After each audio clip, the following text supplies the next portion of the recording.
The next is product uniqueness and diversification. So the product itself needs to be different and a little bit harder to source. So if a buyer can just look at the product and then go source it on Alibaba with no alterations, that's not really defensible.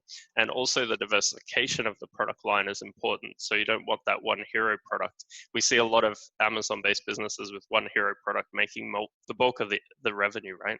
That's not as attractive to a buyer. And then the next is the size of the business. So the bigger the business is, everything else being equal, the higher the multiple will become.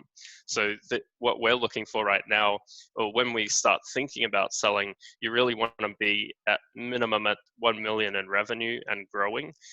That's really the basic level for a brand to matter. It means that you've got some cut through on the market. Anything below that, maybe the market's not big enough, maybe it's a hobby, maybe it's a cycle and it's going away.